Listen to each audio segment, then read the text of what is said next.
Bueno, la idea es un repaso y completar bien los temas que arrancamos la semana pasada, para lo cual vamos a hacer un muy breve repasito del intercambio de calor entre fluidos. Nos habíamos puesto estos objetivos.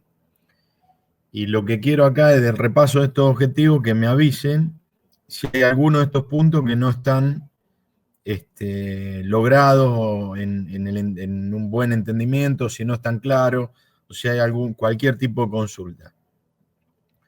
Conocimiento conceptual de lo que ocurre en un intercambio de calor entre dos fluidos.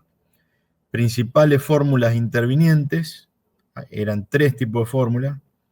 Analizar desde el punto de vista de resistencias individuales, definición de resistencia de ensuciamiento, y habíamos hecho un problema finalmente para verificar cómo puede llegar a impactar esa resistencia de ensuciamiento. O sea que podíamos ver con un problema el impacto real que implicaba dimensionar un equipo con un margen de seguridad de un 50% para lavarlo una vez por año. Avisen por favor si hay algún punto de estos 5 que no haya quedado claro o si hay consultas. Paso muy rápido. Este era un tipo de fórmula, lo que depende de un balance calórico, masa CP delta T o masa por un lambda correspondiente a un cambio de estado. Este es el segundo tipo de fórmula, donde tenemos, la llamábamos cinética porque nos estamos metiendo ya en un tema de velocidad de intercambio de calor, en el cual aparece, si bien la fórmula es bastante parecida a masa CP delta T, acá es otra cosa, porque ya tenemos dependencia del equipo, no del fluido. Donde tenemos un Nu, que es un coeficiente global de transferencia de calor, y un área.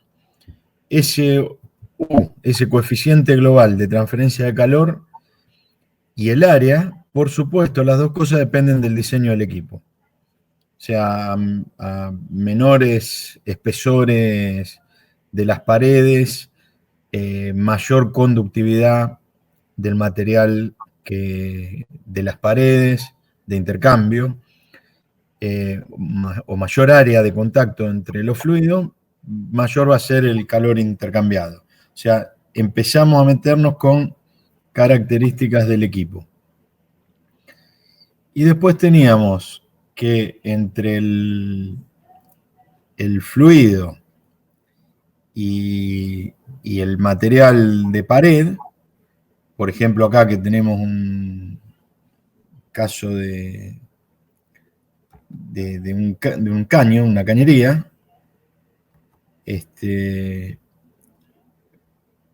aparecía este tercer tipo de fórmula donde tenemos la aparición de un coeficiente pelicular de transferencia de calor.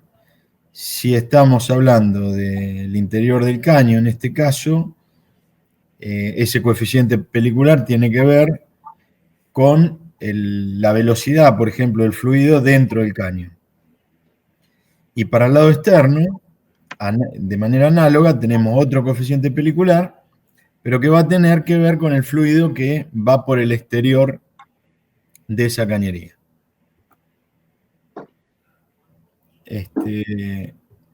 También habíamos planteado digamos, como solamente en este caño tendríamos 3, llamémosle barreras al intercambio de calor. Una que va a tener que ver con el H interno, otra que va a tener que ver con el material de la pared y el espesor, y otra que va a tener que ver con el coeficiente pelicular externo. Entonces, ahí tenemos la del externo, Acá tenemos la correspondiente a la pared, o sea, una conductividad que tiene que ver con la conductividad de la pared, un área que tiene que ver con el área de intercambio, que como tenemos dos áreas, una que tiene que ver con la circunferencia interna que corresponde al diámetro interior del caño, y otra que tiene que ver con la circunferencia externa, que corresponde a las medidas exteriores del caño.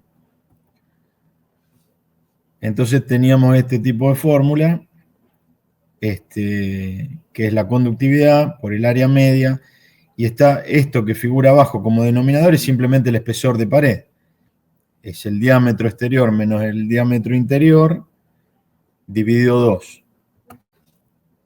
Si yo le resto al diámetro exterior el diámetro interior de I, me va a quedar 2 veces el espesor. Entonces dividido 2 da el espesor de pared. Bueno, si planteábamos los tres términos y después los restábamos, así como están acá, desaparecían las temperaturas de pared y nos quedaba la temperatura exterior menos la interna, igual al calor, que lo sacábamos como factor común de esta suma, y nos quedan dentro de los dos corchetes lo que podríamos llamar que son las tres resistencias. Una relacionada al fluido interno, otra relacionada al fluido que pasa por fuera y otra relacionada a la pared. En este caso, la pared de un caño. Y ahí podíamos establecer que la resistencia total a la transferencia de calor era una sumatoria de estas tres resistencias que dijimos recién. La que corresponde al fluido interno, al fluido externo y al material, al caño, a la pared. Después habíamos visto que podíamos plantear un coeficiente pelicular como si fuera visto del diámetro externo, y habíamos pasado ya al concepto de resistencia de ensuciamiento, que es como sumar otras resistencias más, pero que esto ya no depende del equipo en sí, sino de su uso, del depósito de materiales en la pared que va a ir generando una nueva resistencia. Bueno, simplemente después habíamos resuelto el problema que nos daba que teníamos que sobredimensionar un 50% un equipo para lavarlo solamente una vez por año. Por año puede parecer mucho, pero tengan en cuenta que hay muchos equipos que están en servicio permanente, todo el tiempo, todos los días, todos los meses, todos los años. Y pararlo implica que hay que parar una planta. Avísenme, por favor, si estamos bien con este pequeño repaso. O si hay algún tipo... Por ahora ninguna consulta. Está todo... Bueno, vamos. Están todos escuchando atentamente y anotando. Vamos de nuevo entonces. Ya después nos metimos en un intercambiador doble tubo. Acá los objetivos eran el conocimiento de las ecuaciones básicas, el entendimiento de lo que ocurre dentro de un equipo. Empezamos a trabajar con diagramas térmicos. Hablamos de dos regímenes, contracorriente y cocorriente o corrientes paralelas. Y nos metimos en un concepto muy importante que es lo que vamos a repasar ahora. Y bueno, hay un problema como para cerrar el tema que la vez pasada no lo llegamos a hacer. Así que avancemos. Voy a tratar de ir rápido para llegar al corazón, digamos, del tema, pero si alguien tiene alguna consulta, por favor, envíela rápidamente. Bueno, las fórmulas de los balances térmicos, masa Cp delta T. Acá tenemos un equipo, ya como había comentado Esteban en la clase anterior, muy parecido a los refrigerantes de laboratorio, a los que usábamos los que se usan para condensar habitualmente, refrigerado habitualmente en contracorriente por agua de la canilla. Similar a ese tipo de... Piensen que se puede fabricar un intercambiador doble tubo de una manera muy, muy sencilla y algo bastante común en muchos procesos. Por supuesto, también hay que decir que de ninguna manera es el equipo más avanzado, ni mucho menos. O sea, es un equipo demasiado básico. Se van a encontrar en la industria, en la práctica, en materias posteriores a esta, con distintos equipos, cada uno con sus características para maximizar el intercambio de calor, pero sirve, es muy útil para entender lo que pasa en el intercambio de calor entre dos fluidos. Habíamos visto entonces, ya ahí nos estamos metiendo con los diagramas térmicos, enseguida del equipo. Le llamamos diagrama a que está acá, en el cual, en este caso está preparado para un equipo en contracorriente. Fíjese el sentido de las dos corrientes es el mismo para el fluido en este eje, mismo sentido.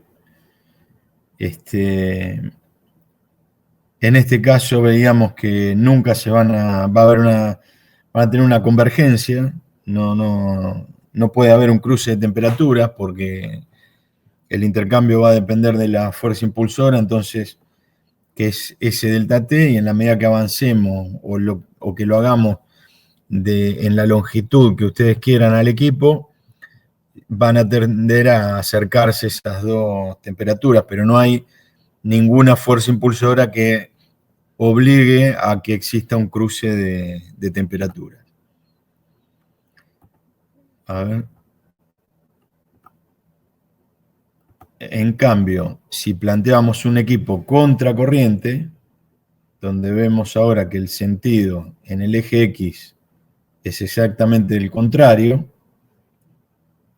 o sea, en este caso el fluido frío va de derecha a izquierda y el fluido caliente va de izquierda a derecha.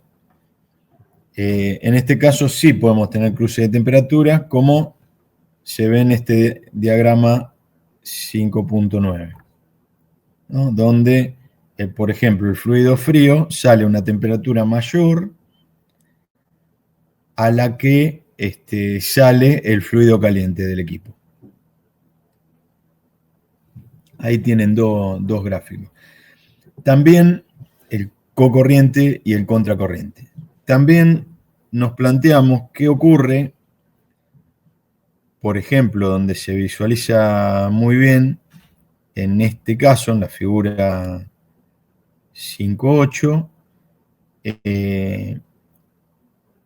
acerca de la curvatura que tienen estas líneas. Y lo que habíamos dicho con participación de ustedes es que, por ejemplo, en el primer tramo del equipo, donde tenemos el mayor delta T,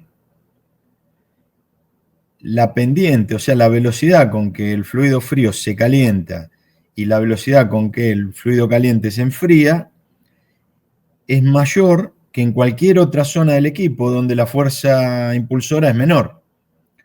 sea, la mayor fuerza impulsora está en la entrada. Por lo tanto, la velocidad de calentamiento y de enfriamiento, respectivamente, de cada una de las corrientes va a ser la más alta. Y eso tiene que ver, por ejemplo, con la pendiente de la recta tangente a la curva en cada uno de los casos. En la medida que avanza en el equipo, estas pendientes van siendo menores en valores absolutos.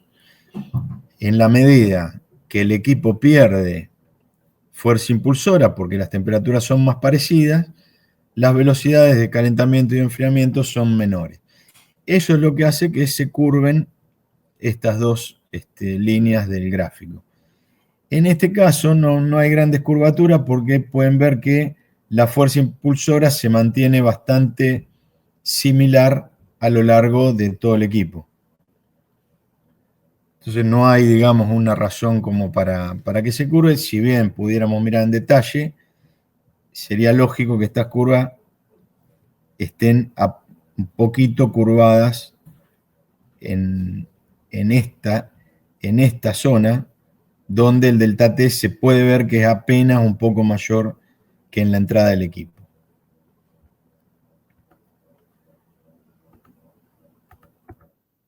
Bueno, acá después teníamos gráficos en los cuales también tenemos contracorriente, pero que a pesar de la contracorriente, acá también figuran bien clarito cómo es la curvatura y tiene que ver con lo mismo que hablábamos antes, que es con el delta T mayor, por ejemplo, en esta zona del equipo, que en el inicio del equipo. Esa es la razón por la cual, vuelvo a insistir, toman una curvatura las líneas de cada fluido. Avísenme, por favor, si estamos en línea o si hay algo que no esté quedando claro. Hasta ahora, Fabián, ninguno ha hecho ninguna consulta, pero en cuanto aparezca alguna, vamos, si no, vamos a empezar a repreguntar de por qué no son paralelas y de por qué son curvas y de qué pasa, y que, si bien ya lo has dicho varias veces, insistir para que quede claro el concepto. Ok, insistimos con esto, pregunten porque, digamos, es la oportunidad de sacarse todas las dudas, sobre todo que ya fuimos avanzando en algo la clase pasada. Me voy metiendo entonces, si no hay preguntas, con un análisis diferencial que habíamos hecho sobre el equipo. O sea, podíamos agarrar un corte en el equipo, acá está entre los puntos que llamamos S y S', acá eso nos da una temperatura S y una temperatura con T minúscula para el otro fluido, también si S lo trasladamos al eje de las X, tiene un único valor, ¿no? Que es el del corte transversal. Bueno, entonces vamos a hacer un análisis de qué pasa ahí en ese corte. Si nosotros tomamos un diferencial de X, como pueden ver acá, en la superficie del caño interno nos va a quedar un diferencial de área. Entonces nosotros podemos plantear que ese diferencial de área va a ser igual a pi por el diámetro, porque son cosas que no varían, no tenemos variación de diámetro en el transcurso del equipo, ni mucho menos en el transcurso del diferencial, por el diferencial de X. O sea, transformamos un diferencial de área en un diferencial sobre el eje X. Y por otro lado, podemos plantear también un pequeño balance de calor entre este diferencial, entre los dos fluidos en este diferencial de área. Entonces podemos plantear que el diferencial de calor es igual a el coeficiente de transmisión de calor, lo asumimos constante para el equipo, entre las temperaturas, que acá serían las temperaturas del fluido, le llamábamos T mayúscula al caliente y T minúscula al frío, si mal no recuerdo. Sí, es así. Por el delta T entre los fluidos y por este diferencial de área que estamos analizando.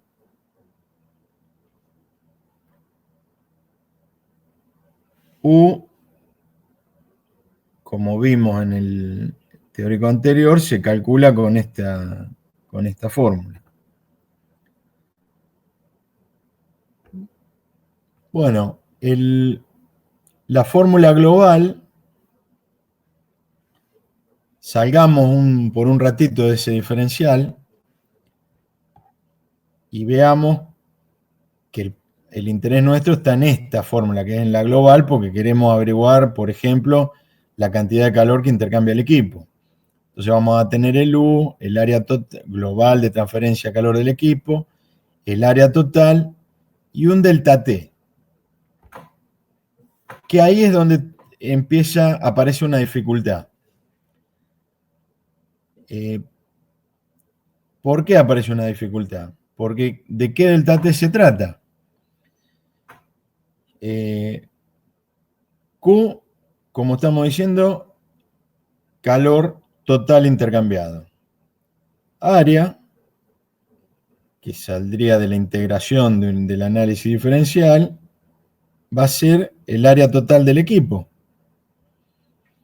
U va a ser el coeficiente global de todo el equipo. El tema es este delta T. ¿Por qué es este delta T?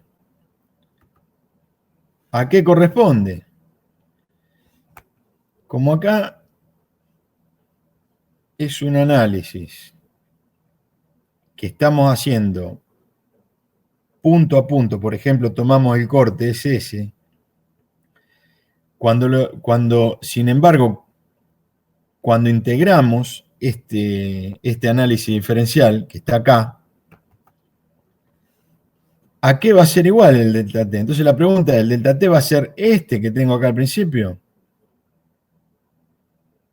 ¿Este delta T va a ser? ¿Va a ser este delta T? ¿O va a ser este que es chiquito? Bueno, el inconveniente es que este delta T va cambiando de acuerdo al punto del equipo que tengamos. Entonces, no sale de una integración directa o no es constante como podemos considerar las otras cosas. Avísenme si me expliqué acerca de cuál es la dificultad sobre ese delta T. Ya no es como cuando tenemos un balance térmico que hacemos masa CP delta T y con el delta T final menos el inicial sabemos toda la cantidad de calor que absorbió o cedió un fluido.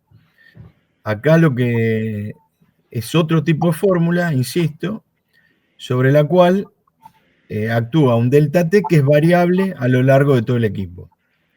No es el mismo en cada lugar. Y ojo que esa variabilidad que estoy planteando es de acuerdo a la posición en el equipo. Si el régimen es permanente, a través del tiempo no vamos a tener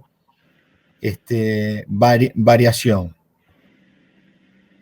El régimen, acá estamos hablando de un régimen permanente, entonces en régimen permanente el delta T inicial va a seguir siendo el mismo siempre. El delta T en la sección SS' va a seguir siendo siempre este delta T. Y el delta T al final del equipo va a seguir siendo este. O sea, no va a haber variación con respecto al tiempo, pero sí con respecto al punto del equipo en que estemos ubicados. ¿Quedó claro eso, chicos? Porque es el secreto, digamos. Si eso está entendido, entendieron el secreto de ese tipo de intercambiadores. ¿Quedó claro?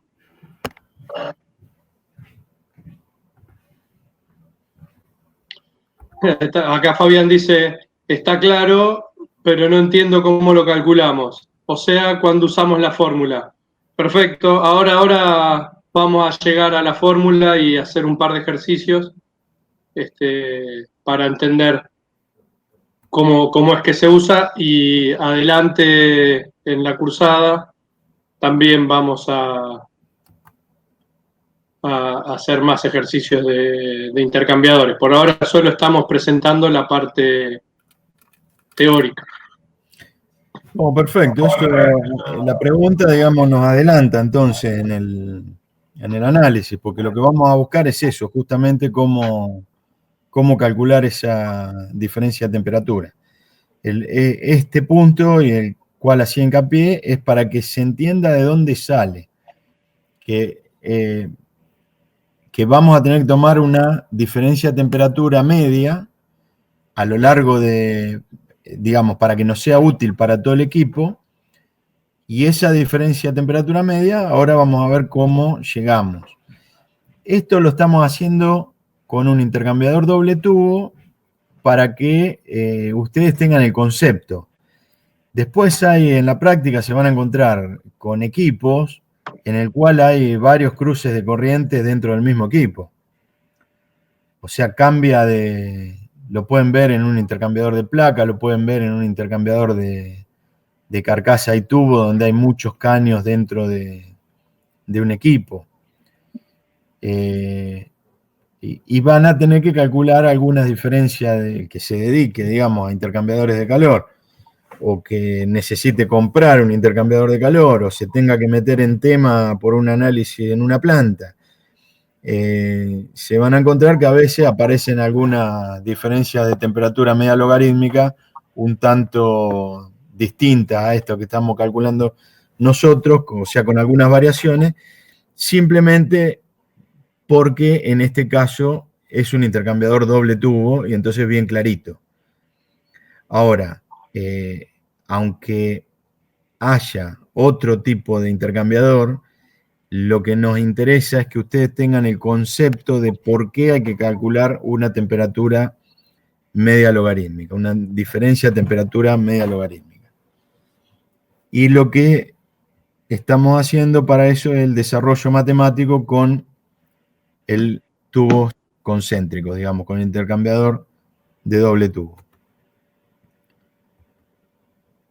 Entonces voy a ir avanzando. Volvemos acá al análisis diferencial. Y lo estamos haciendo en contracorriente. ¿Por qué es importante aclararlo? Porque, por ejemplo, esta es la temperatura del frío, del fluido frío, que va en este sentido. Por lo tanto, y se va calentando, es el fluido frío, se va calentando. Por lo tanto, en este valor, o sea, en X más el diferencial, la temperatura va a ser la T inicial, o sea, el inicio del diferencial, más ese diferencial de temperatura. Más. Y para el fluido caliente, que ingresa en este sector del equipo, y que tiene esta dirección, este sentido, perdón, tenemos que la T mayúscula, que la podemos plantear acá, en el mismo lugar donde estábamos tomando la T minúscula, o sea, la temperatura del fluido este frío, si tomamos el punto en el cual está el diferencial, también tenemos T más delta T. ¿Por qué? Porque se calienta perdón, está mejor dicho, se enfría en esta dirección, en este sentido. Por lo tanto, en X más diferencial de X va a estar a una temperatura mayor a la que está en el valor de X, o sea, en el inicio del diferencial. ¿En qué se resume esto? En que los dos fluidos tienen un incremento de temperatura en el mismo sentido del eje. O sea, en X más delta X, las dos temperaturas son mayores que en X. Avísenme si me expliqué bien o si queda alguna consulta. Fabián, volvé un cachito al gráfico. ¿Sí? Yo no puedo dibujar ahora, pero en el gráfico se ve, ¿no? Que en las dos temperaturas en X, tanto T, digamos, las correspondientes a la T minúscula como las correspondientes a la T mayúscula, al fluido frío y al fluido caliente, las dos temperaturas en X son menores a las temperaturas en X delta X. En el gráfico es clarito y se ve, si quedaba alguna duda en el equipo, en el gráfico no hay duda, se ve muy, muy claro. ¿Lo ven?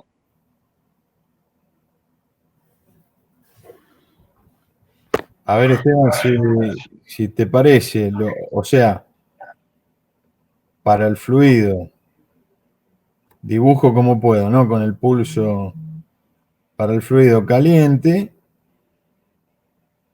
vamos a tener este incremento de temperatura siendo mayor en diferencial de X. Y para el fluido frío, también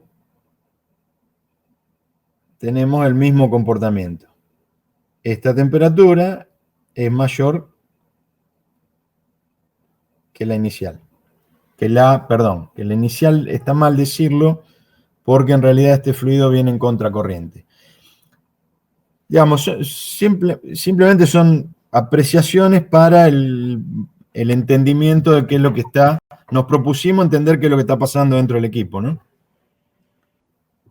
Entonces, con el análisis diferencial que estamos haciendo, nos podemos plantear que por balance de calor podemos plantear un diferencial de calor igual a masa Cp por un diferencial de temperatura para el fluido caliente y un masa Cp diferencial de temperatura para el fluido frío. ¿Está bien? Sí, y recuerden que todo el calor que sale de la fuente caliente es el calor que recibe el sumidero frío. O sea, la cantidad de calor que emana de uno es la misma cantidad de calor que recibe el otro. ¿Sí? Por eso lo podemos igualar. En el balance de calor, todo lo que sale del caliente es lo que recibe o absorbe el frío. Sí, perfecto. Recuerden que despreciamos todo tipo de intercambio de calor con el medio, ¿no? ¿Está bien? Que esto en la práctica le puede pasar al fluido que va por fuera. Claro. Claro. Imagínense si ustedes tuvieran que elegir un fluido que vaya por dentro y uno que vaya por fuera. ¿Qué fluido harían circular por la superficie que está más en contacto con el ambiente? en forma genérica. ¿Qué responden, chicos? ¿Qué fluido harían circular por la superficie o en realidad por el volumen que está más cerca de la temperatura ambiente? ¿Se entendió? Sí, tal cual. Perfecto. No necesariamente el frío o el caliente, sino, independientemente de cuál sea, el que esté más cerca de la temperatura ambiente. Tal cual, porque entonces la transferencia de calor, si es que existe, si es que no lo pudimos aislar lo suficiente, va a ser muchísimo menor a que si es el que tiene mayor diferencia de temperatura. Así que muy bien, perfecto chicos, bien, bárbaro. Acá todos contestaron bien, Fabián, por eso. Buenísimo, buenísimo. Buenísimo. Avanzo en todo. Es la manera más eficiente que estaría operando si se minimiza el calor, el intercambio de calor con el medio. Cuanto Sí. más parecidas sean las temperaturas, en ese sentido mejor. ¿Qué dice ahí? Incluso más barato es el equipo porque necesita menos aislación con la superficie que está en contacto con el ambiente. Exactamente. Bueno, continuamos entonces con si está bien claro eso, con el tema del análisis diferencial. También podemos plantear otra fórmula. Como siempre venimos diciendo que tenemos varios tipos de fórmulas. La primera es la que sale de los balances. La segunda es la que tiene que ver con el equipo y que tiene que ver con ese diferencial de área que planteamos antes. Un comentario que voy a hacer acá, que me parece que es fundamental, pero para que no queden dudas, al hacer esta fórmula, la del balance de calor, este diferencial de temperatura, por ejemplo, masa, Cp, diferencial de temperatura del caliente, tiene que ver con la diferencia de temperatura entre la entrada y salida del mismo fluido. En un diferencial va a ser el diferencial de temperatura entre X y X más el diferencial de X. Y lo mismo con el fluido frío. En cambio, este delta T que figura acá,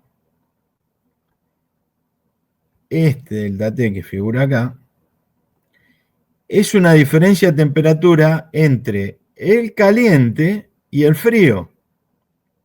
Le voy a poner un puntito azul abajo al minúscula porque es el frío, y un puntito rojo a la temperatura mayúscula que sabemos que es el caliente. O sea, no tiene nada que ver esta diferencia de temperatura con esta diferencia de temperatura. Este es un diferencial de entrada y salida y que le ocurre a un solo fluido. Este es otro diferencial de entrada y salida que le ocurre al otro fluido. Y este es una diferencia de temperatura entre los dos fluidos, que es lo que nos costaba, qué delta T, decíamos, qué delta T ponemos. Bueno, entonces, desde el balance, podemos, de que está acá arriba, despejar a qué es igual este diferencial de temperatura del fluido caliente, y nos vamos a encontrar que es igual a esto, simplemente despejándolo. Y lo mismo con el fluido frío.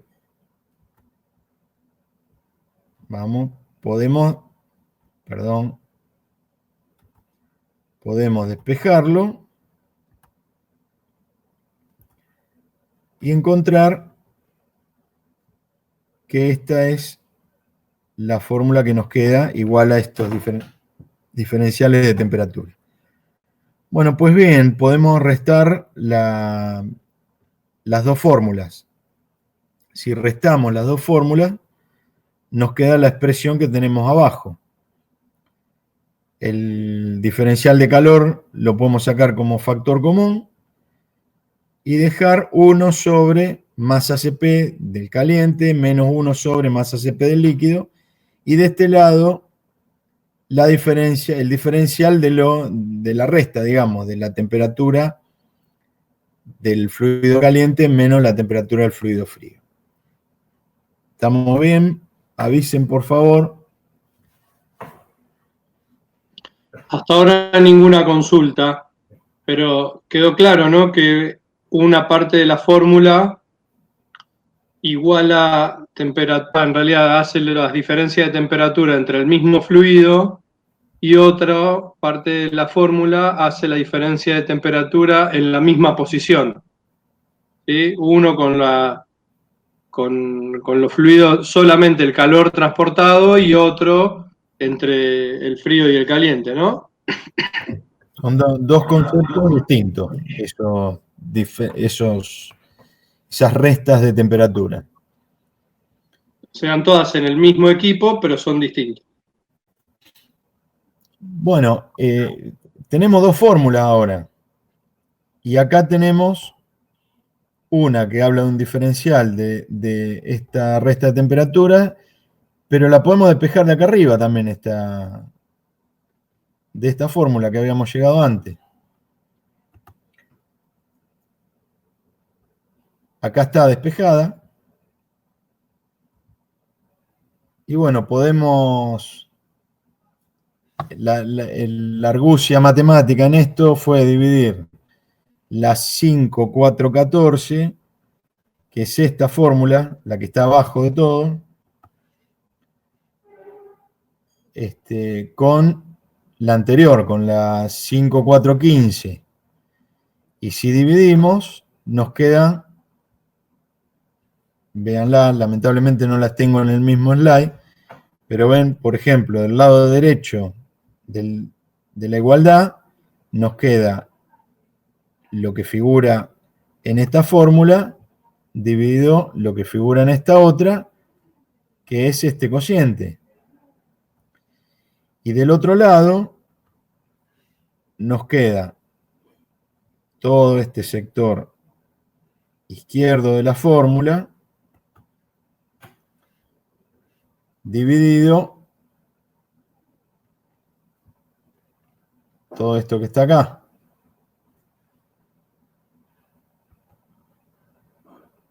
¿Está bien? Entonces, como pueden ver, por ejemplo,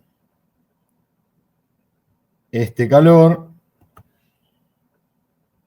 se va a ir con este calor, y esto que está dividiendo en el denominador pasa al numerador.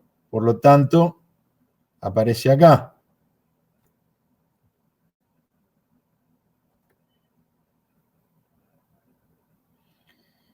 Y esto es lo que, al simplificar calor, es lo único que me queda del numerador anterior. Entonces, dividiendo las dos fórmulas, llegamos a esta, a la 5, 4, 16, esta fórmula que tenemos acá.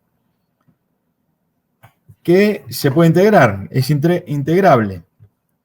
¿Y entre qué y qué la vamos a integrar? Entre las dos, entre los dos extremos del equipo, para entender lo que pasa en todo el equipo. O sea, planteamos un diferencial en cualquier lugar del equipo, que va a tener valores de x y x más diferencial de x, y si lo integramos entre el punto inicial del equipo y la longitud total del equipo, vamos a tener lo que ocurre en todo el equipo. Entonces, para x igual a 0, ¿dónde estamos? En la parte inicial del equipo. ¿A qué va a ser igual la temperatura del caliente menos la temperatura del frío? Bueno, vamos a verlo. En el lugar inicial del equipo, la temperatura del caliente va a ser T2, y la temperatura del frío va a ser T1 minúscula. Por lo tanto, para x igual a 0, es lo que tenemos acá. T mayúscula del caliente menos T minúscula, perdón, T2 de caliente menos T1 del frío. Volvemos al diagrama y es lo que vemos en la parte inicial. T2 del caliente y T1 del frío. Y en la parte final, ¿qué vamos a tener? T1 del caliente y T2 del frío, que es lo que aparece acá. T1 del caliente y T2 del frío, o sea, T mayúscula 1 menos T minúscula 2. Para la otra punta del equipo. Por supuesto, esto sería distinto si el equipo fuera cocorrientes o corrientes paralelas. Por eso vuelvo a insistir, nosotros lo estamos planteando en un equipo contracorriente. Si lo hubiéramos hecho cocorriente, el arreglo haría que esto no fuera exactamente igual. Pero sí el análisis se puede plantear con la misma lógica que estamos haciendo todo este análisis. Entonces volvemos a la fórmula. Sabemos que la integral de esto da el logaritmo natural de la diferencia de temperatura y ya tenemos las dos diferencias, ¿no? O sea, esto nos daría el logaritmo natural de T2 menos T1, o sea, perdón, esto nos daría 2 menos 1, ¿no? Esto nos daría la integral en L menos la integral en 0. O sea, la integral en el punto 2 menos la integral en el punto 1. La integral en L es T mayúscula 1 menos T2, que es lo que ponemos acá. Logaritmo natural de esto menos logaritmo natural de esto otro lo podemos plantear como un cociente, ¿no? Por eso está puesto así. Y para x igual a 0, nos queda, como estamos viendo acá, T mayúscula 2 menos T1. Sale esto, como lo vemos acá, de la propia observación del equipo. Del otro lado, lo que tenemos que integrar es el diferencial de x. ¿Y qué nos va a dar el diferencial de x integrado a lo largo de todo el equipo? Nos va a dar L. O sea, la longitud completa del equipo. Lo demás era constante. Recuerden que consideramos constante de U. Pi es un número y el diámetro no varía porque es el mismo diámetro externo del caño que va por adentro. Entonces nos queda ahora esta fórmula. Ya habiéndola integrada, ya sin diferenciales.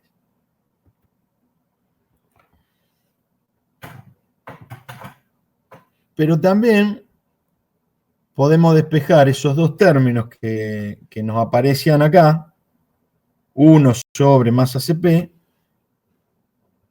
perdón, si nos vamos al balance de calor de cada una de las corrientes, por ejemplo, en la fría, despejamos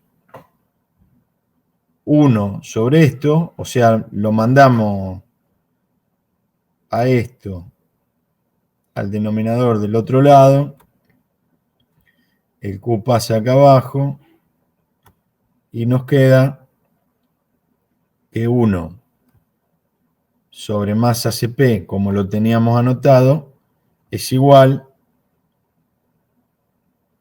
a la temperatura del fluido frío en el punto 2 menos la temperatura del fluido frío en el punto 1. Estas son temperaturas del propio fluido en dos puntos, porque vean que sale del balance calórico. Como dijimos al principio, son temperaturas del propio fluido. Acá no es U por A por delta T. ¿Está bien? Estamos despejando temperaturas sobre el calor intercambiado, pero estas temperaturas son ahora del propio fluido. Bueno, si hacemos eso, podemos sacar factor común 1 sobre Q, factor común porque acá tenemos que reemplazar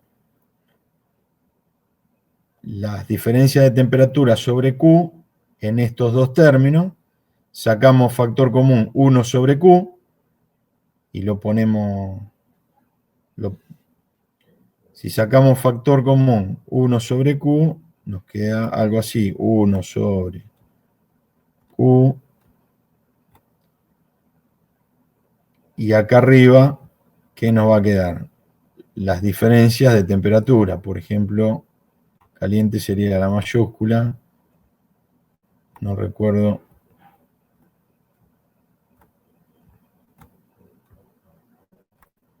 Si es T1 menos T2. Sí. T1 menos T2. Y el otro, el fluido frío, es T2 minúscula menos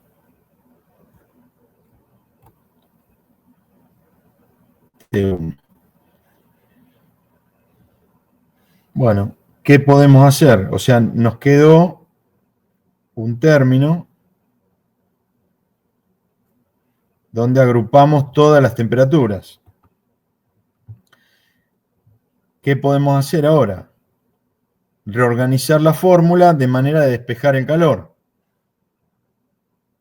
Está bien que nos quedó, en la fórmula anterior nos quedó abajo, nos queda 1 sobre Q.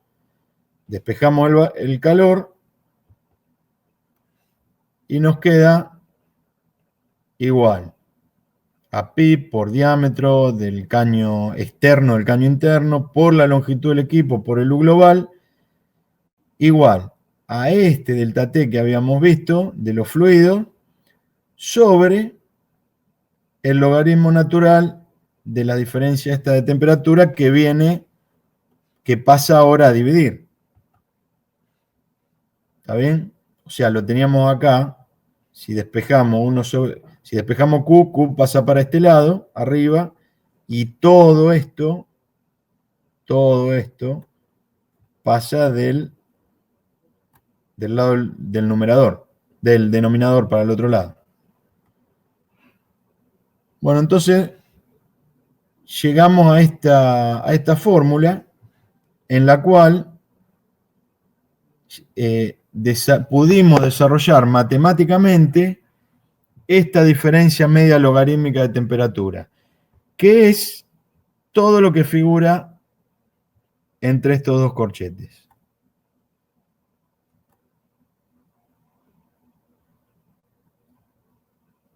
Esa pregunta que nos habíamos hecho al inicio, ¿cuál debería ser el delta T? Está respondida acá. Ese delta T que no conocíamos, es todo esto que figura acá adentro. Y a todo esto que figura acá adentro le llamamos diferencia de temperatura media logarítmica. Lo que nos queda acá es simple, sigue siendo U, y esto sigue siendo el área. Todo esto que está acá.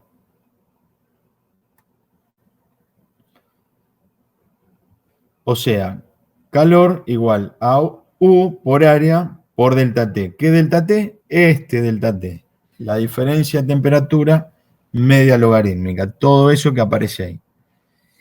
Que les vuelvo a insistir, como ven, nace de mejor dicho, se puede demostrar con un desarrollo matemático. No es una cuestión empírica.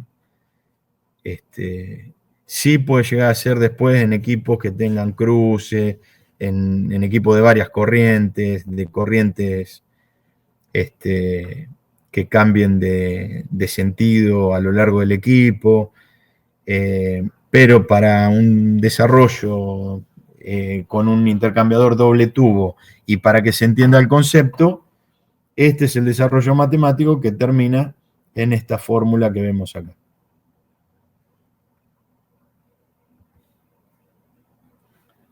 Ahí tenemos la conclusión.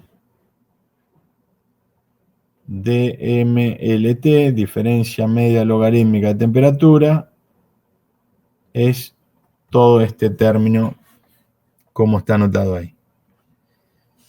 ¿Se entiende? Avisen, por favor, si queda claro, porque esto es lo que da respuesta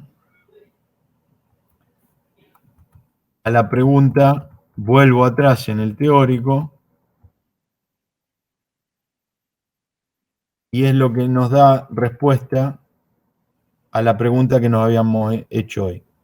¿Qué delta T colocamos acá si este delta T va a ir variando a lo largo de todo el equipo? Como se puede ver muy claramente en este gráfico. El delta T al inicio es muchísimo más grande que al final y va a ir variando en cada punto del equipo.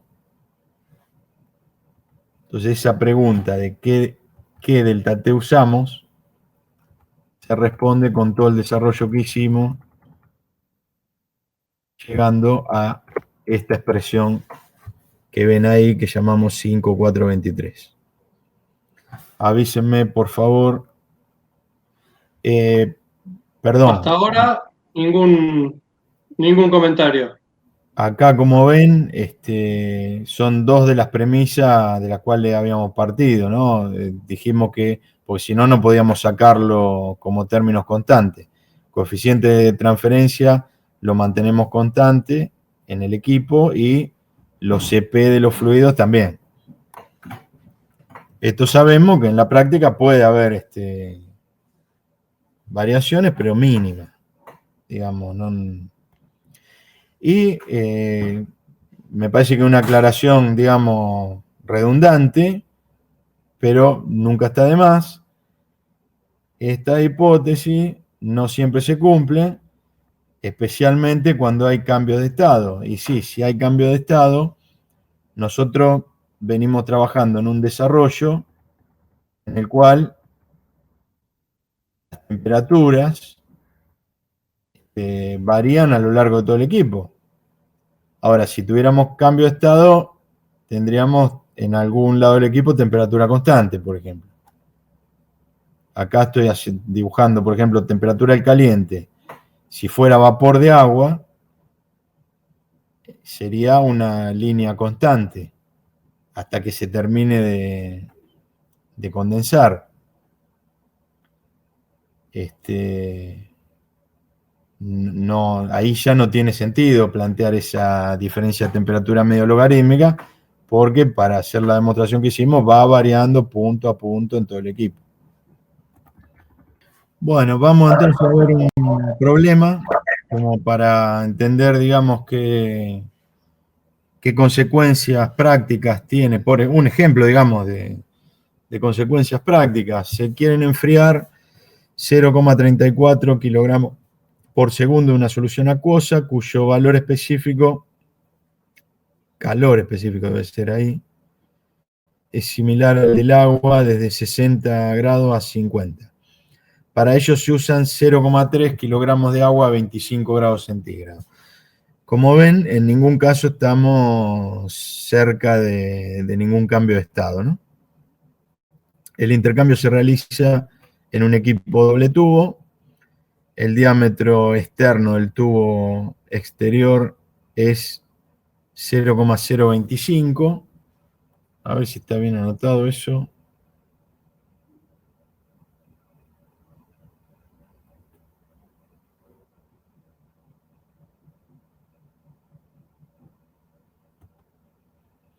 Eso está mal ahí, está mal puesto. Es el diámetro externo del tubo interior, tiene que ser esto, ¿no?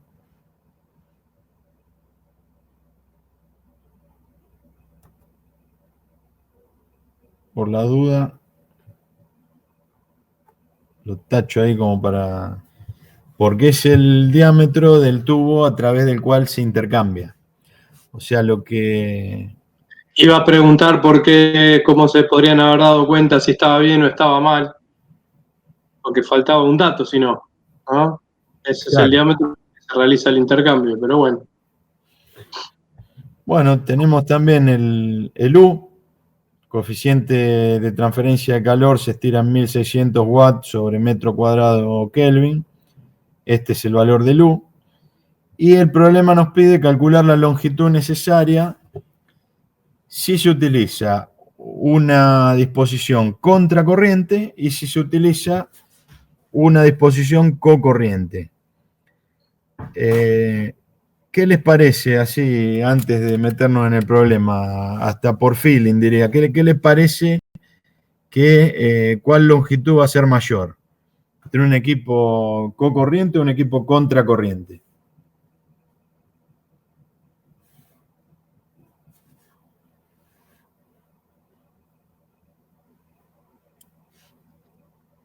¿Qué se les ocurre?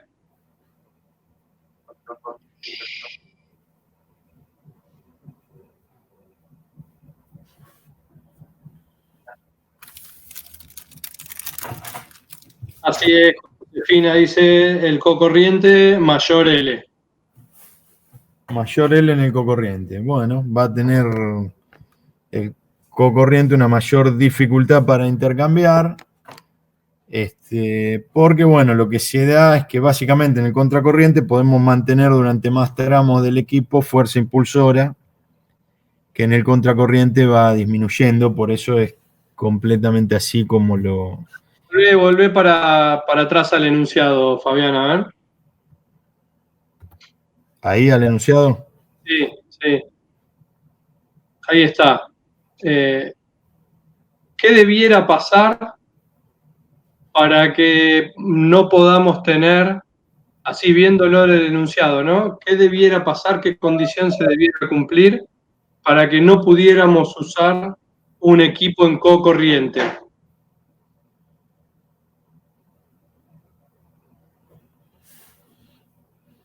¿Se entiende la pregunta?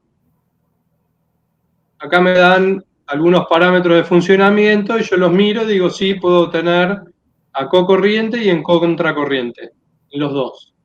Ahora, si cambia un parámetro, yo no podría hacer un intercambiador en cocorriente. ¿Cuál sería el parámetro que cambie y por qué? Que la temperatura a la que quieras llegar sea muy cercana a la del refrigerante. Sí, es más, ¿qué pasa si es más baja que la del refrigerante?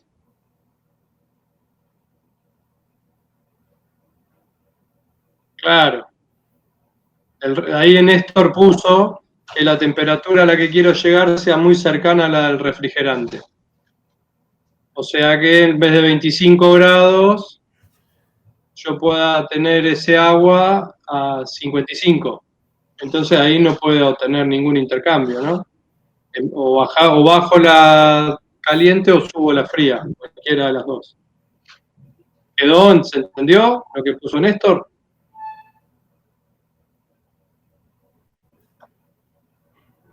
No, pero después le preguntan a él. ¿Qué no, qué no podía pasar en un equipo cocorriente?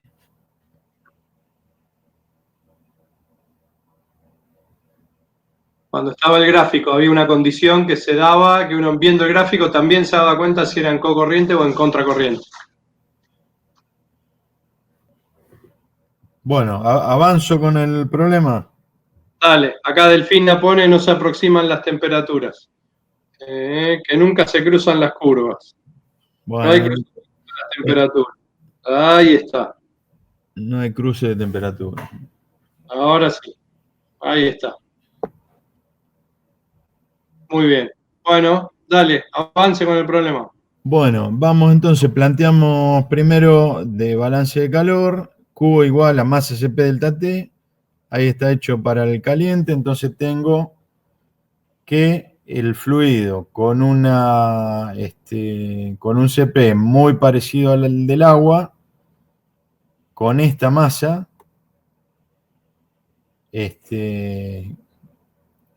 caudal si quieren, porque estaba en masa por unidad de tiempo, y este delta T. Entonces lo que sabemos es que el caliente va a ceder esta cantidad de calor, 14.210 joules por segundo. Por otro lado, lo que podemos hacer ahora es calcular el agua de salida, qué temperatura tiene en el punto 2. O sea, en el punto 2, en la salida del agua. Nosotros tenemos la cantidad de calor intercambiado. ¿Por qué? Porque lo mismo que se dio el fluido caliente lo va a tomar el fluido frío. Dijimos, hacemos la misma consideración que antes, ¿no? No hay pérdidas de temperatura con el medio ambiente, con respecto al medio ambiente. Y T1 la tenemos, porque sabemos que el agua está a 25 grados. Y bueno, y Cp por la masa también, porque en el enunciado teníamos 30 kilogramos de agua, en realidad son 30 kilogramos por segundo, ¿no? Y la temperatura inicial, y sabemos que el Cp, como habíamos dicho, esto acá perdonen, pero también hay un error, es calor, como les dije antes. El Cp es similar, ¿no? Esto es una solución con un Cp muy similar al del agua, lo cual es lógico en soluciones diluidas, ¿no? En soluciones diluidas siempre van a dar valores muy, muy similares. Entonces podemos calcular la temperatura de salida del agua.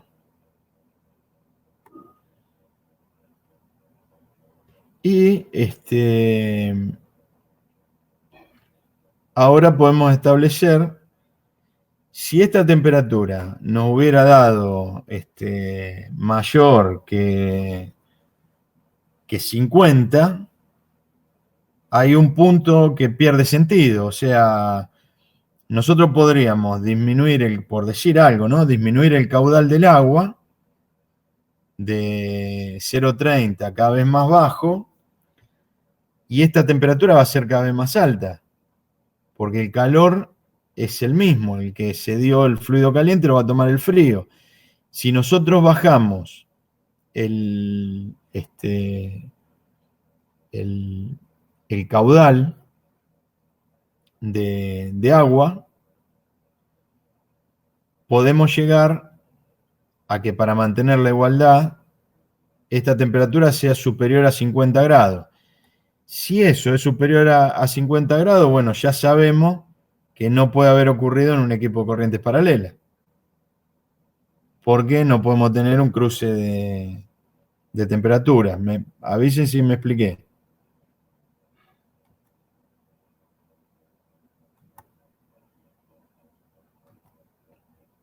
Esto podría ocurrir con este problema en el caso de que este valor, este 36,6, nos hubiera dado distinto. Si nos hubiera dado mayor al de salida del agua, de la corriente caliente. Al ser 36,6, implica que puede ser cualquiera de los dos arreglos, contracorriente y cocorriente. Cualquiera de los dos arreglos sirve. Entonces, vamos a calcular con la fórmula a la que habíamos llegado hoy, la diferencia de temperatura media logarítmica para un equipo contracorriente y para el equipo cocorriente o de corrientes paralelas. Que, como habíamos dicho, el análisis es exactamente igual como lo encaramos, pero para un contracorriente, este es el resultado al que llegamos, y para un cocorriente hubiéramos llegado a esta fórmula, que es distinta. Ven, acá arriba tienen T mayúscula 1 menos T minúscula 2, acá tenemos T mayúscula 1 menos T minúscula 1. Tiene que ver con el arreglo del equipo y con el desarrollo matemático. Por lo tanto, como son distintas la diferencia media logarítmica, si el arreglo es contracorriente o si el arreglo es cocorriente, nos van a dar valores distintos. Entonces, resolviendo con los datos del problema, habiendo averiguado la única temperatura que nos faltaba,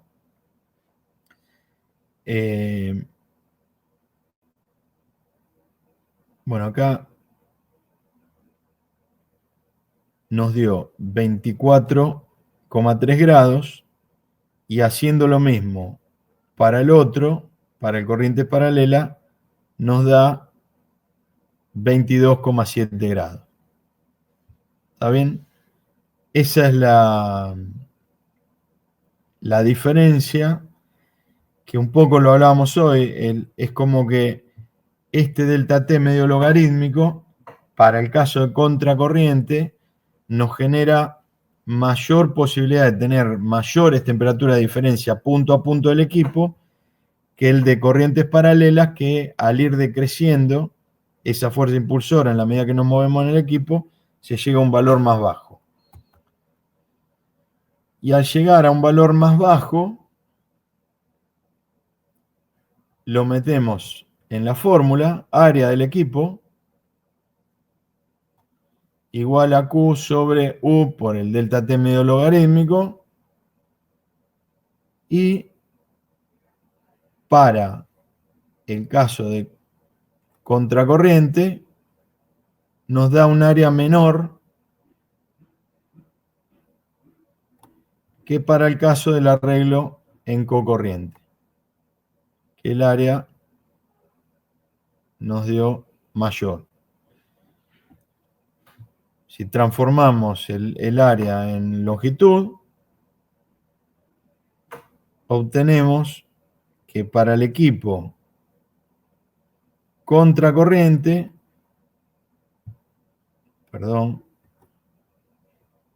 logramos el objetivo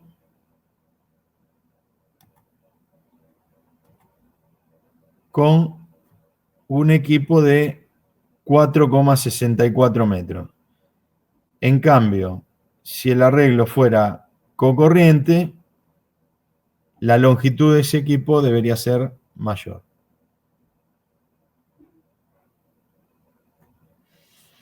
¿Está bien? ¿Se entendió? Sí, y acá Natacha hace una consulta que dice, en el de contracorriente, el delta T medio logarítmico no podría ser la diferencia entre T1 y T2 porque es constante. ¿Cómo? Dice, en el de contracorriente, el delta T medio logarítmico, ¿no podría ser la diferencia entre T1 y T2?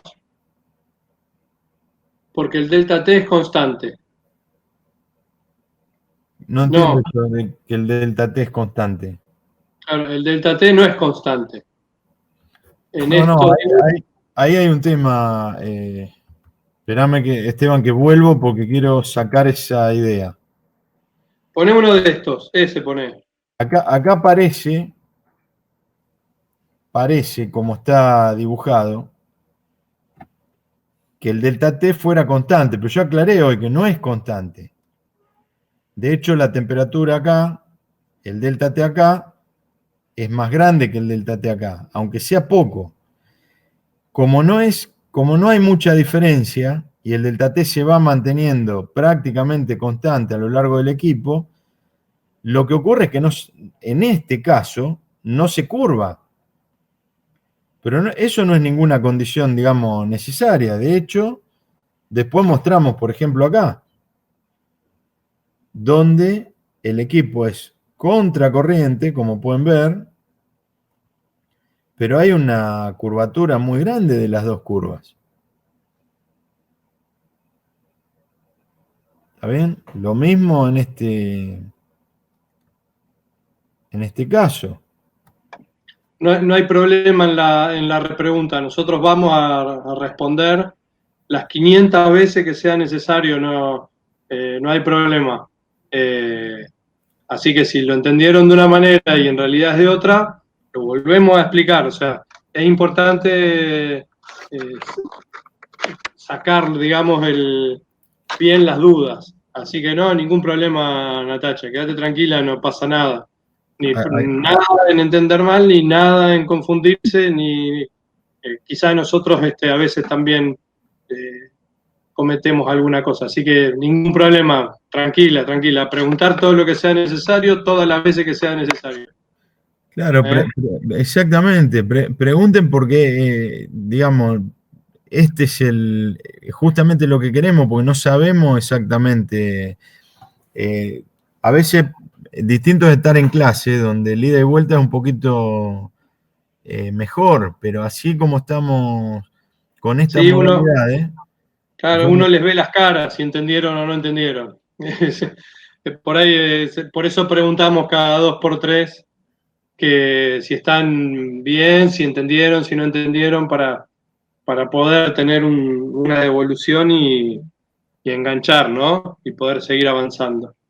Acá Delfina pregunta, ¿cuándo conviene usar un equipo en co-corriente?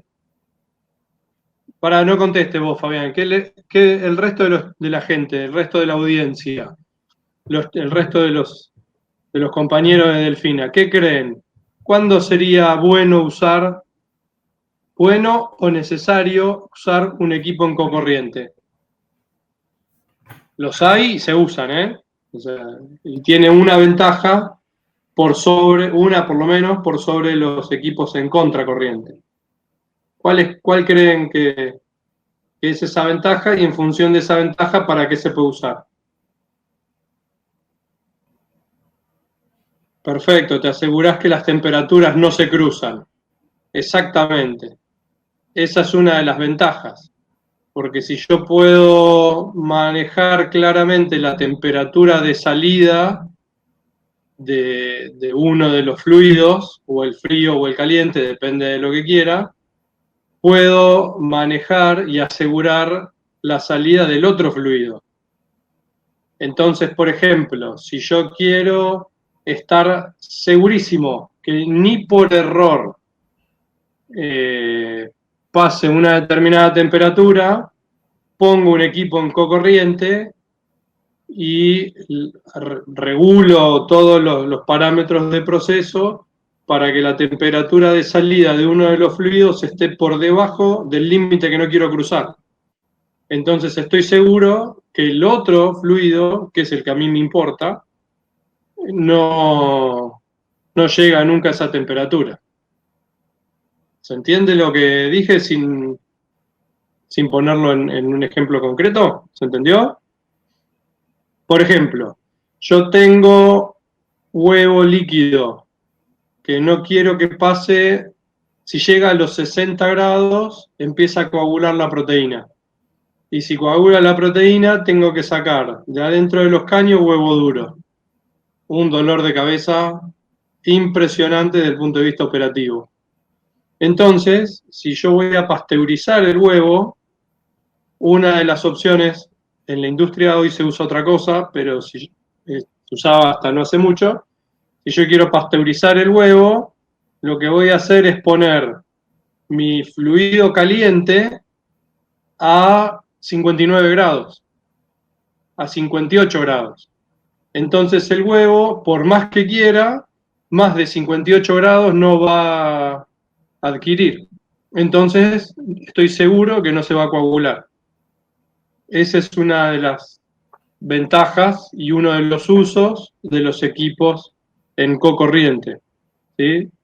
Que por ahí con un 10 o un 15% más, dependiendo de muchas características, ¿no? Pero con un poco más de superficie tenés un resguardo operativo sumamente importante.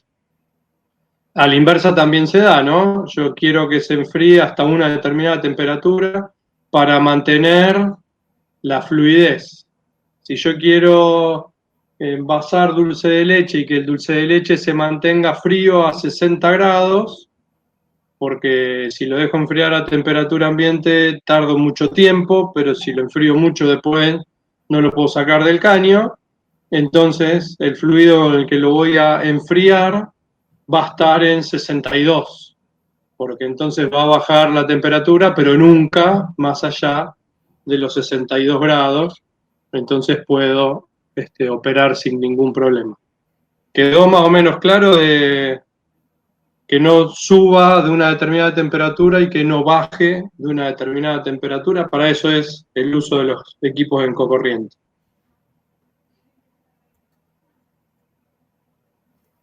Bueno, acá Josefina dice que sí. ¿Alguna duda más de los perfiles de temperatura de los equipos que no son paralelos, que no tienen la misma curvatura, que si, es más, alguna vez en algún examen pedimos que nos dibujen un perfil de temperaturas cuando hay un fluido que no cambia de estado, ¿no? O que puede no cambiar, o que usa todo el calor latente. Eso Fabián el otro día lo comentó. Así que, bueno, pero si no quedan... Ahí está dibujando otra. ¿Qué pasa cuando la curva es así? ¿Puede ocurrir esto?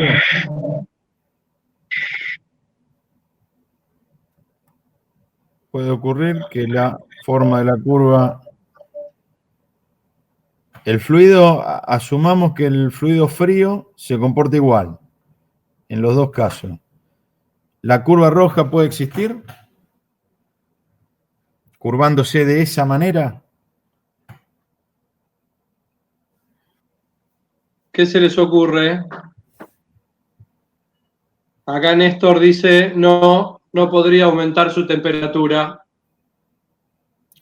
No, perdón. Entonces está mal dibujada. La quise dibujar, no aumenta la temperatura.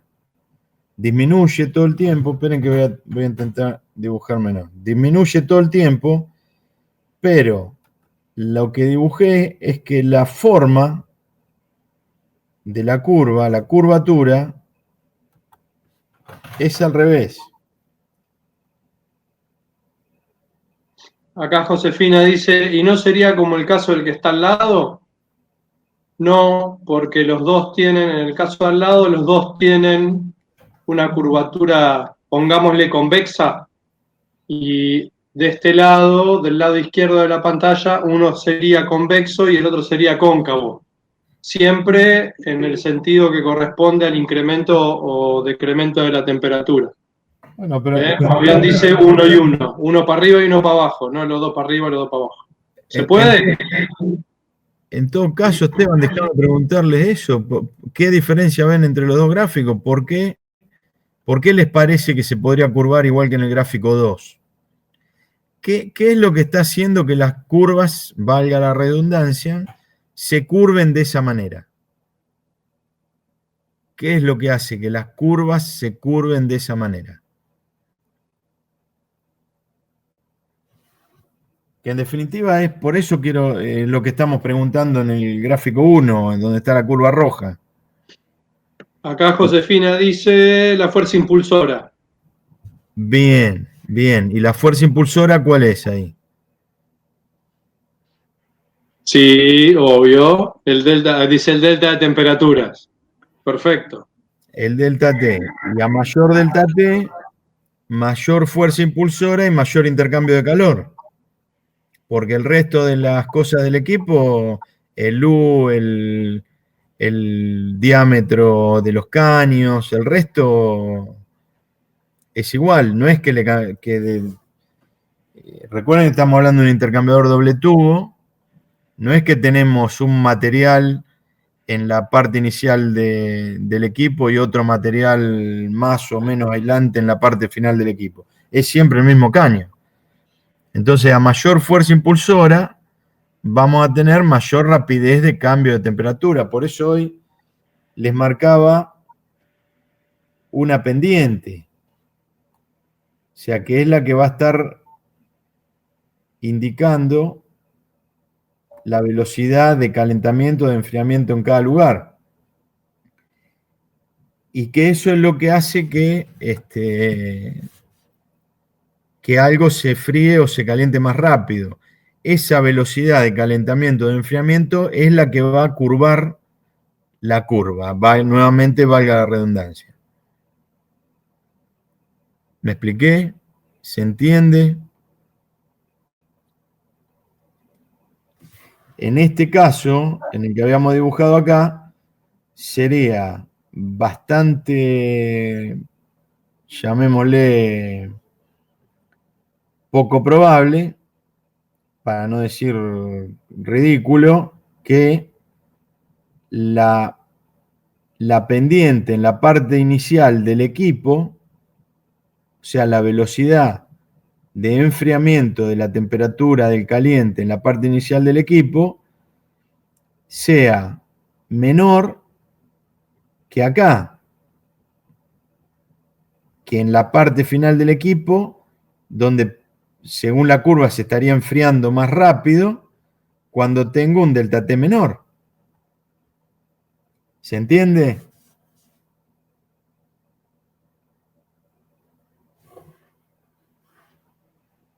Nadie hizo comentario, así que ¿entendieron, chicos, cómo por qué? Que es poco probable que eso ocurra. Donde tengo el delta T mayor, más rápido me tengo que enfriar. Si se reenfría más rápido, difícilmente tenga una curva con el sentido cambiado, digamos, al del otro fluido. Sí tienen diferentes pendientes, porque es masa CP, ¿no? Entonces, si uno tiene mucha masa y el otro menos masa, ahí cambia. Bueno, acá Josefina dice sí, buenísimo. Bueno, la pregunta vino muy bien para aclarar esto, que en un equipo contracorriente, en el dibujo que teníamos, está como bastante constante la fuerza impulsora a través del equipo, pero no tiene por qué ser así, digamos, no pueden estar curvadas tranquilamente como estamos planteando en estos dos gráficos. Como ven acá, los dos son contracorriente. En uno la diferencia es que el delta T acá está mayor en la parte inicial del equipo y acá está mayor en la parte final del equipo. Y la diferencia es lo que está pasando acá. Masa CP, en este caso, en este equipo del caliente, es mucho mayor que masa CP del frío. Si masa CP del caliente es mucho mayor que masa CP del frío, el delta T mayor lo vamos a tener al final del equipo y el que va a sufrir el mayor cambio de temperatura es el frío, porque la masa CP es menor. Es decir, si yo tomo el delta T sobre este eje, el delta T del frío va a ser mucho mayor que el delta T caliente, para que esto se equilibre. Y acá lo mismo. Acá lo que está pasando es que delta T del caliente es menor al delta T el masa CP del caliente es menor al masa CP del frío. Por lo tanto, acá el mayor delta T lo tiene el caliente. Y si bajáramos, por ejemplo, el caudal del caliente, esta curva sería todavía más pronunciada y terminaría más cerca, con menos diferencia de temperatura todavía. ¿Se entiende? Avisen si hay algo que no se entiende, porque ya, digamos, hasta acá llegamos con el teórico, ya habíamos terminado ahí con el problema. Vuelvo al principio como para ver los objetivos y avisen si hay Es algo que más, no. no, por ahora nadie dice nada, pero sí una de las variables operativas que uno tiene es justamente administrar el caudal necesario para mantener las temperaturas y jugar, entre comillas, con los rangos de temperatura con los que quiero operar, ¿no?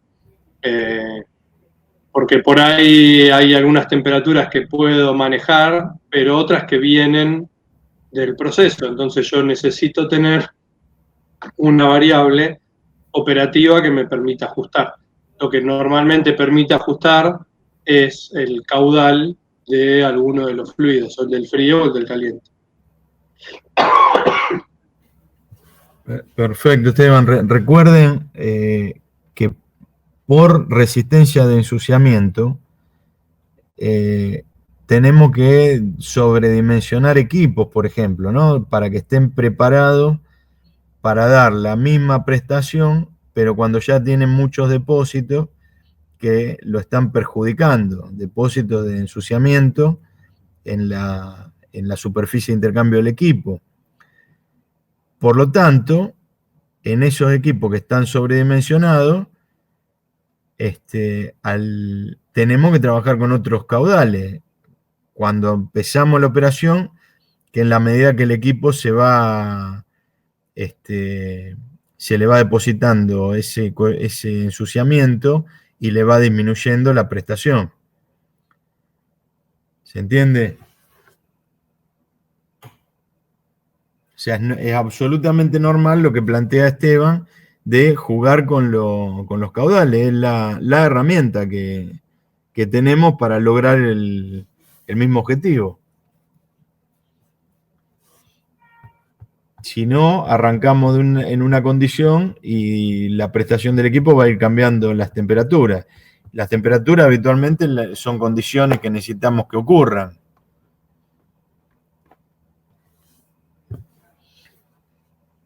Bueno.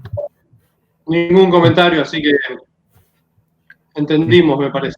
Esteban, no sé si querés pasar a... Si no hay comentarios, nos queda un poco de tiempo para la... Yo quería hacer algún comentario respecto de algunas consultas que nos fueron haciendo y seguramente surjan algunas más ahora que estamos charlando. Hace un ratito y también por mail habían consultado qué pasaba o qué velocidad, perdón, la consulta era qué velocidad había que tomar en los accesorios. Y particularmente para que ahí pongo la cámara, ahí está, y particularmente en los accesorios que tenían una expansión brusca, en algún tanque o en alguna expansión brusca.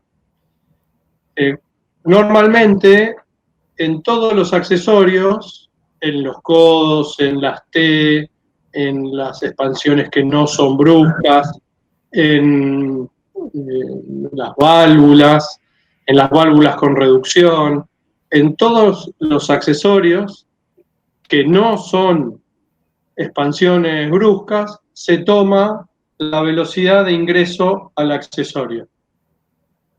Ahora, cuando el accesorio es una expansión brusca, o sea que un diámetro es mucho mayor que el otro.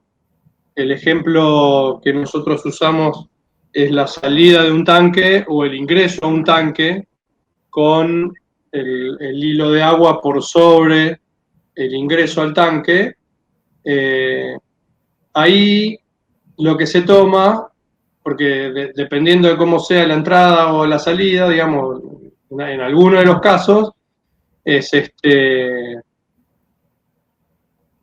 la velocidad de entrada es cero respecto de la otra. Entonces se toma siempre la velocidad del caño, ¿sí? O la velocidad más chiquita.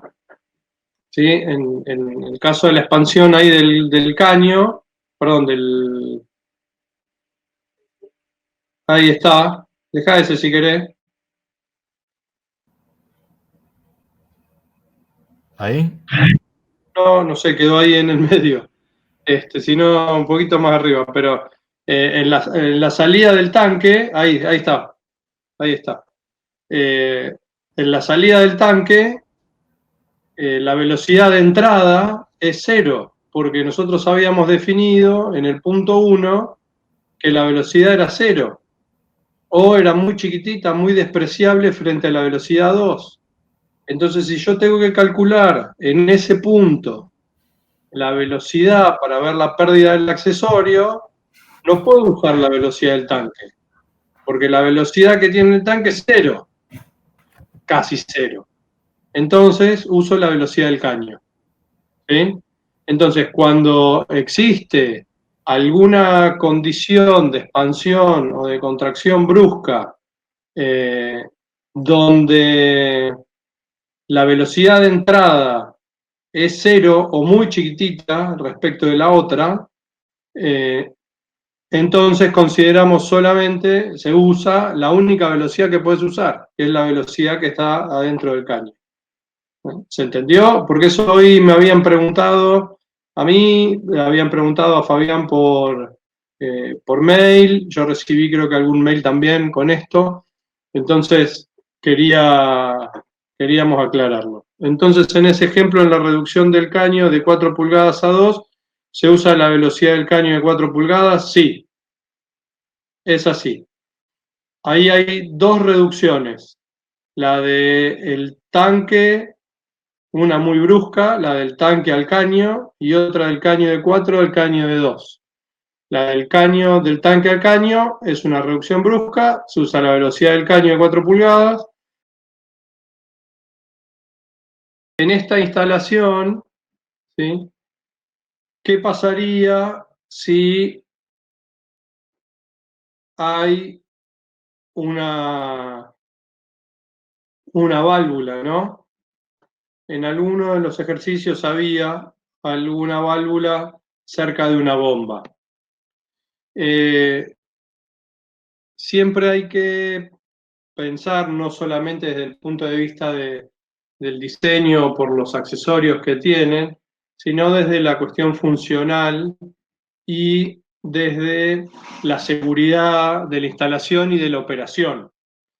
Si bien en algún momento está bueno pensar en poner una válvula adelante de la bomba, o sea, en la succión de la bomba, donde la bomba toma el fluido para poder dotarlo de energía y llevarlo al otro punto, puede estar bueno porque uno puede pensar en que si necesita cambiar la bomba, puede cortar ahí y enseguida sacar la bomba de ese lugar y llevarla a otro lado.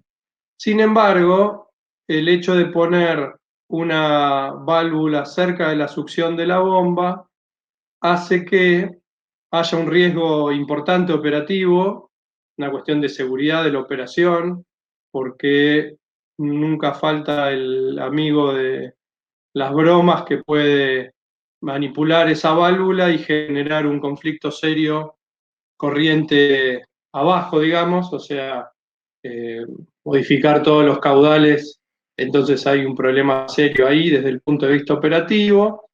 Y también todavía es un concepto que no tenemos, que nosotros no desarrollamos y excede un poco los contenidos de la asignatura, pero que se ve cuando estamos pensando esto, por lo menos lo tenemos que comentar. Hay un efecto de cavitación de la bomba, hay un cambio de presión súbito en la bomba que se conoce como cavitación, que puede generar roturas y deformaciones o fatiga de los materiales, que hace que la bomba eh, tenga una vida útil mucho menor de la que por la que fue comprada. Entonces, medio resumiendo, si nosotros estamos pensando en una instalación que tiene una bomba, poner una válvula cerca de la succión de la bomba, si bien teóricamente es posible, estamos cometiendo algún tipo de error desde lo operativo, ¿sí? Por estas dos razones que comentaba. No sé, Fabián, si vos querés agregar algo más acá, comentar algo más. Sí, está claro, Esteban, pero vamos, digamos, a... eh, el, el- porque el tema es que en la práctica se pueden encontrar válvulas en cualquier lado, y es lo que ocurre normalmente. Mucha en la industria, no sé, a veces hay que salir de problema, una planta crece en nivel de producción y hay que, o en la producción de un producto nuevo, entonces empiezan a hacer extensiones de las líneas y no es difícil encontrarnos que podemos llegar a tener una bomba con una válvula previa. Es más, yo diría que es bastante común en muchos casos, ¿no? No es una cosa, digamos, que no nos vamos a encontrar. ¿Qué tiene ese tipo de instalaciones? Tiene un riesgo. El riesgo es que vaya alguien y manipule esa válvula. El, este, si le- la, la- la bomba va a estar produciendo la circulación del fluido generando eh, una zona de baja presión, o sea, en la succión, y una zona de alta presión, que es hacia donde la bomba justamente está impulsando el fluido. Si nosotros bajamos la presión en la zona de succión, por ejemplo, como está planteando Esteban, con una válvula, pero puede ser con cualquier, digamos, cualquier otra cosa que genere una baja de presión en la succión. Si se genera una baja de presión en la succión, puede que el fluido llegue, que esa presión en la succión sea tan baja, provocada por la bomba, que iguale la presión de vapor del fluido en esa succión. Si la presión es tan baja que llega a igualar la presión de vapor, quiero que manden ahí al chat qué es lo que ocurre. A nadie se le ocurre qué puede pasar si una bomba tira, digamos, de una manera que genera una depresión muy, muy grande en la zona de succión de un fluido. ¿Qué pasa si la succión es tan importante que la presión iguala, o sea, empieza a bajar, a bajar, a bajar, hasta que en un momento iguala la presión de vapor de ese fluido? Lo que estamos diciendo es lo siguiente: un fluido tiene una determinada presión de vapor. Si esa presión de vapor este, tiene distinta, por ejemplo, tomemos agua, tiene distintas presiones de vapor a distintas temperaturas. Si la presión de vapor de un fluido a una determinada temperatura alcanza la presión que tiene el ambiente que está rodeando ese fluido, ¿qué es lo que va a ocurrir? Bueno, sí, dentro de la bomba, pero ahora lo estoy tratando de hablar por fuera de la bomba, para que todos nos pongamos en la misma frecuencia.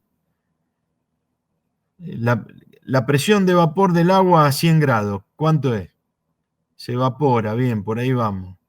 No quiero decir cualquiera, pero está bien, Diana, ese es el tema. ¿Qué pasa con cuál es la presión de vapor del agua a presión atmosférica? Perdón, a 100 grados. Una atmósfera, bueno, igual a la presión atmosférica y entra en ebullición. A,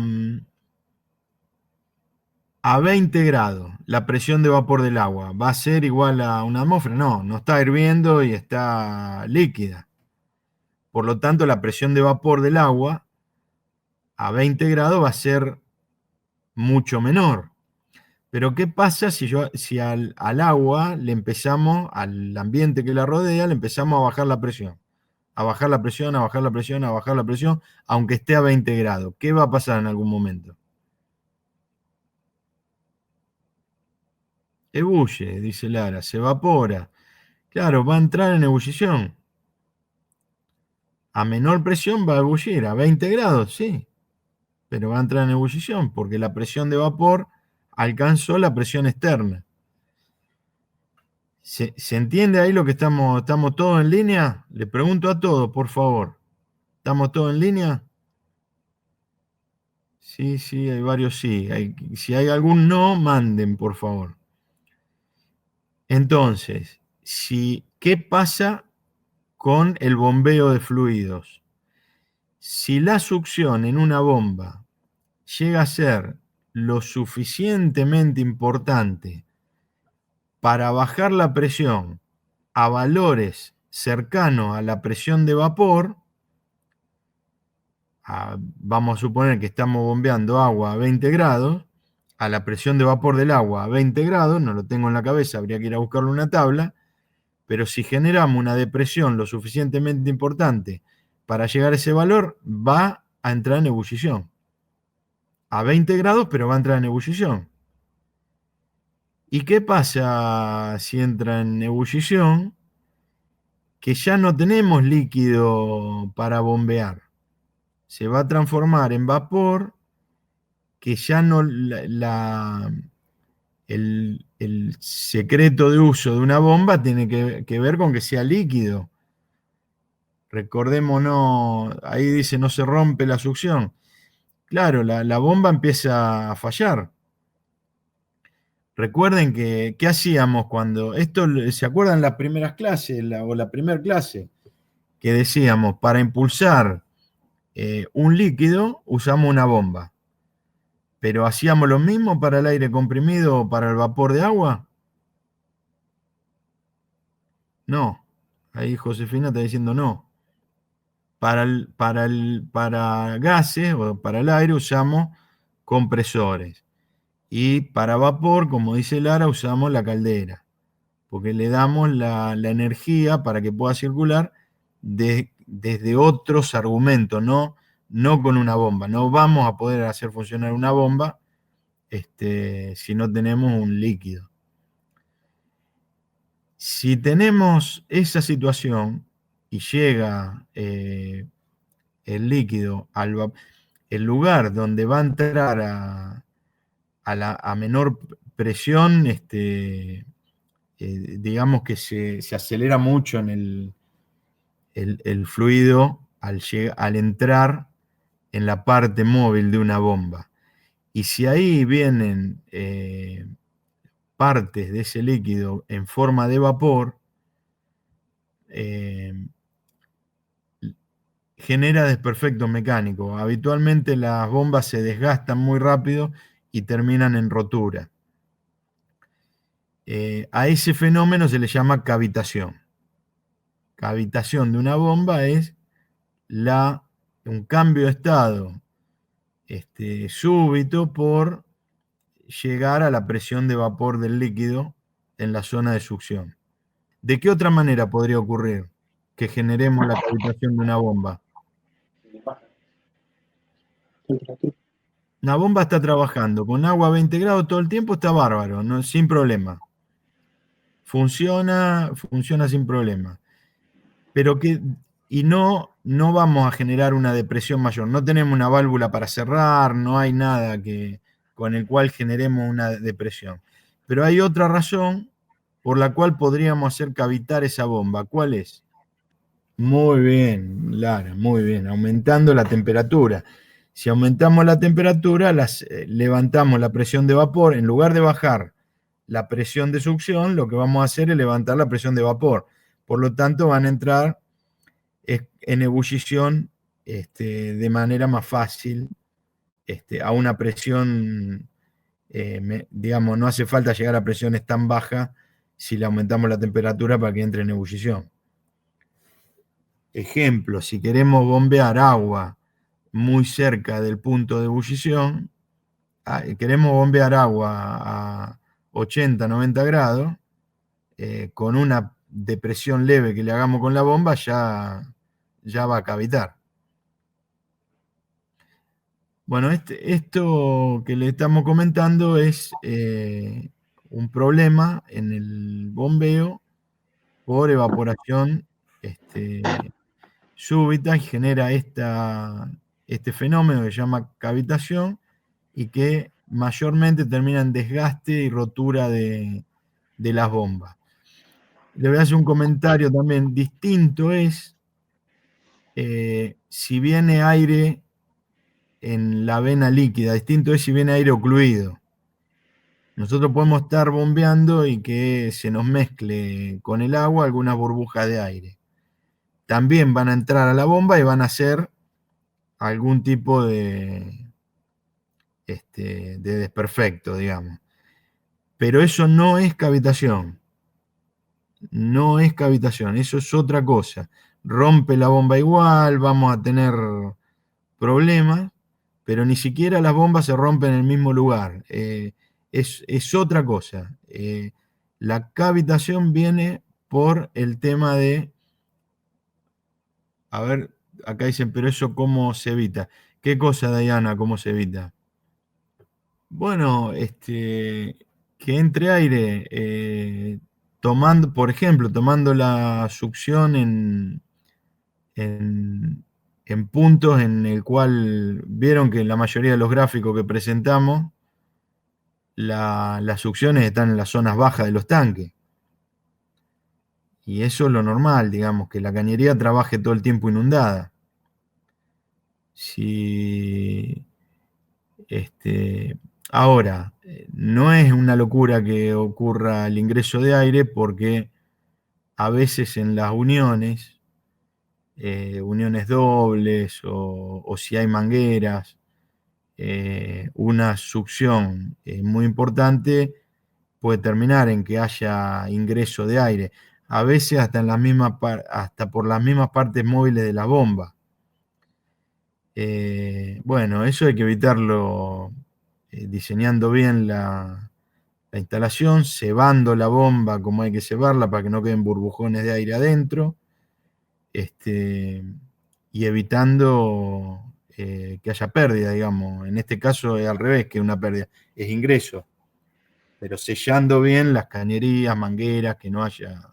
Claro, siempre con un buen mantenimiento ahí acompañando. Exactamente, ahí dice que no quede expuesto en el borde del líquido, por supuesto. Una cosa muy común es, piensen, no sé, por ejemplo, usted tiene un insumo líquido en una planta y viene y se descarga de un camión. No sé, aceite, por ejemplo. Están trabajando en una panificadora y tienen aceite, que a veces es grasa que viene calefaccionada y licuada. Para descargar el camión a un tanque de almacenamiento de la planta, lo van a conectar y descargar con una bomba. Bueno, uno de los puntos importantes es cebar bien la bomba, que no nos quede nada de aire en la conexión de descarga. O sea, imagínense, baja un camionero que va a agarrar la manguera y la va a conectar en alguna conexión que tenga de entrada a la bomba. Bueno, si no hace la operación correctamente y no hace un drenado del aire que hay ahí, si no la ceba bien a la bomba, como esto habrán escuchado, de que una bomba tiene que estar cebada, si no tenemos la cañería completamente inundada de líquido, le vamos a meter bolsones de aire a la bomba.